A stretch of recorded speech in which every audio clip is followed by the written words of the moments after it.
बिस्मिल्लाहिर्रहमानिर्रहीम। अस्सलाम वालेकुम नाज़रीन। अज असी नामी मुहर्रम है और असी दरबार हज़रत सुल्तान बाहू सरकार मौजूद हाँ और साडे नाल मियाँ शाहिद साहब ने जिहड़े कि बहुत अरसे तो बादशाह साहब की ड्यूटी दे रहे हैं और ये इंतजामिया ने इत्थे दी जिहड़ी कि असी इन्हां नूं पुछना कि अज दा जिहड़ा इवेंट है और ये 10 दिन जिहड़े ने क्यों मनाए जाते हैं। जी मियाँ साहब, ये 10 दिन क्यों मनाए जाते हैं? अज का खास इवेंट की है? अस्सलाम वालेकुम जनाब। अज का खास इवेंट मामा पाकां की निस्बत के नाल इहदा सिलसिला है। ये जिहड़ा सिलसिला हज़ूर सुल्तान मौला आरिफीन हज़रत सखी सुल्तान बाहू सरकार अपनी जिंदगी दे विच मामा पाकां दे उस पाक नूं मनाया करदे सी और हज़ूर सुल्तान साहब फिर अपनी औलाद नूं भी अगे तलकीन की जनाब की औलाद पाक इस उर्स नूं 10 दिन मनाते हैं। इस 10 दिन लंगर शरीफ पूरे इलाके लोग अपने अपने डेरे लगा के उत्थे लंगर शरीफ तकसीम करते हैं। संगत आंदियां ने, सारे अपना अपना लंगर शरीफ बनाते हैं, ज़ायरीन नूं खिलाते हैं इलाके जिहड़ा जिहड़ा भी है।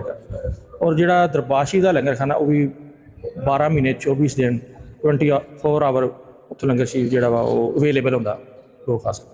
जिहड़ा 10 दिन की जिहड़ी खास करके ऐसी तो मामा पाकां दे नाल और 9 मुहर्रम शरीफ नूं गुसल पाक हुंदा।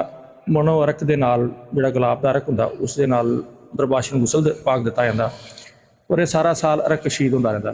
मना अरक हुंदा खालस अरक दे नाल दिता जांदा, वो फिर ज़ायरीन दे विच बरक दे तौर तकसीम किया जांदा बाय बराइश। मैं मेरे सुनन च आया जनाब के जनाब हज़रत बादशाह सुल्तान जिहड़े सी इन्हां ने मौला हुसैन अली मकाम अलैहिस्सलाम दी ज़ाते मुबारका कोलों खुद 10 दिन जिहड़े ने वो लेके सी 10 दिन तुहाडी याद विच असीं तुहाडे गम च मनाने ने। और इस तरह बहुत सारे मुख्तलिफ ओलिया ने, किसी 5 दिन ले, किसी 3 दिन ले।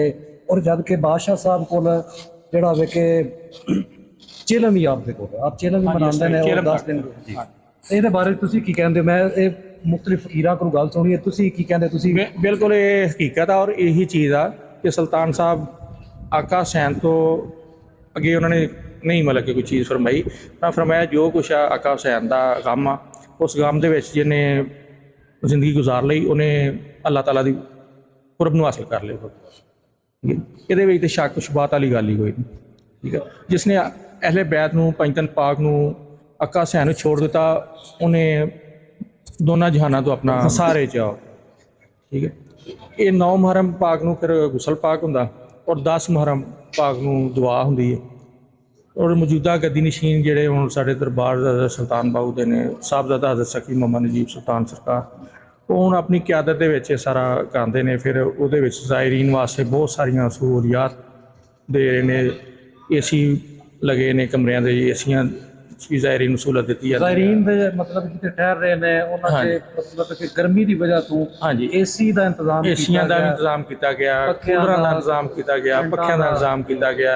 इत्थे हर चीज़ फ्री है माशाअल्लाह। ये ते फ्री ने, बहुत जूते फ्री ने, वाशरूम सौवां के हिसाब नाल वाशरूम ने वो फ्री ने, हवेलियां बाहर बनियां ने वो फ्री ने, लोग रहिंदे ने।